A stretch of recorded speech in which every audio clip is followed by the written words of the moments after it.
Today in the Fresh Brew Run Club, I'm giving my predictions and wish list for the New Balance More V5.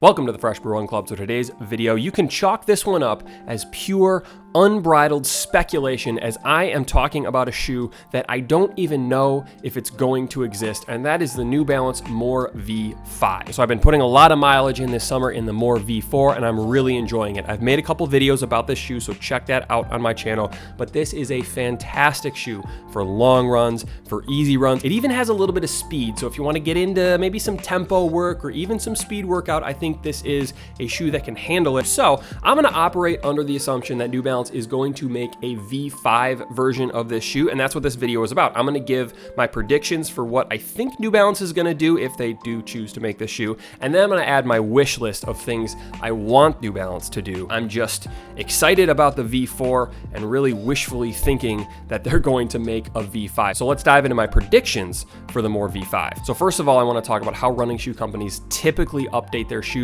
Most of the time, many of the bigger brands operate in 2-year cycles where they will have like a new shoe or a complete redesign in year 1, and then year 2 will be more minor tweaks. They will keep the same outsole and the same midsole and maybe update the upper a little bit, change the design, add some new colors, maybe change the laces, more minor tweaks. For the V5, I do predict that we will see the same outsole and the same midsole. I think that's a good thing. Like, I hope they don't mess with that too much because like I really like it. I think the outsole is fine. It's held up. I've run 200 miles in this shoe and it's not getting worn down. And the midsole, the rocker construction, the foam, the max cushioning is great. It feels awesome when running. So that's my prediction, that it's not going to change, but that's not necessarily a bad thing because I really like running in this shoe. The second prediction I have for the V5 is tweaks to the upper. So my number one criticism with the V4 is the lack of ventilation. This shoe runs hot. It's not a deal breaker for me, but it's definitely been noticeable on these warm summer days that I'm experiencing in Michigan right now. So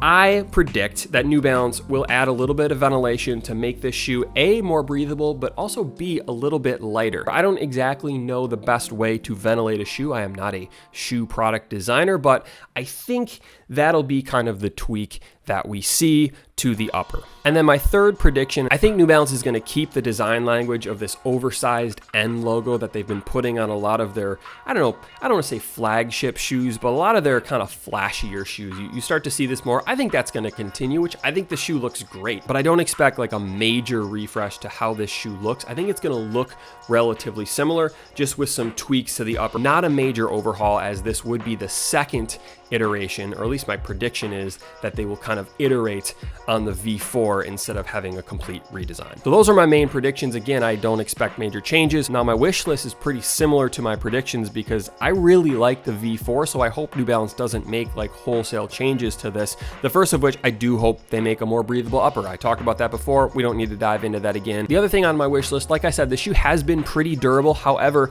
I've gotten to 200 miles and I'm starting to wear down kind of in the middle in this sort of canyon. So there's the outsole rubber pieces, and then that white portion right there, that is the midsole foam. So you're running right on that midsole foam. I think that's going to be the first thing to break down. So I don't know, maybe just a little bit of midsole rubber kind of in the middle where I'm pushing off in my stride. I'm sure this is probably a weight saving measure, so I don't know how much they're going to tweak that, but that would be on my wish list for something to adjust. I don't actually mind the split in the middle where you have the 2 pieces of outsole rubber. I thought that might have been a little bit weird, as I am a heel striker and I'm landing on that a lot, but I haven't really noticed too much of a difference. So I don't think there needs to be major tweaks, but maybe just reinforce that forefoot area just a little bit. Don't need to go overboard with it. The next thing on my wish list is purely aesthetic. I would love to see a yellow shoe. So Saucony does have some really great looking yellow shoes. They are one of the only brands that makes a shoe in that sort of goldish yellow. I don't know why. I really like that color. I think it's really flashy. I think it pops. I think if I were to wear a shoe with that colorway, I would feel faster and therefore I would run faster. So I just love to see a yellow colorway with the New Balance More V5. So those are my predictions and wish list for the More V5. Again, I don't expect there to be massive changes, and I actually wouldn't want there to be massive changes. The More V4 is a fantastic shoe. You can check out my reviews of this shoe on my channel. I'm really enjoying running in it, so I do hope that there are not drastic changes to this shoe. But with that said, let me know, do you run in the More V4? Is there something that you'd love to see in the More V5? If New Balance does choose to make that, let me know in the comments below. But that is today's video. Thank you for watching. Subscribe if you haven't already, and I will see you soon.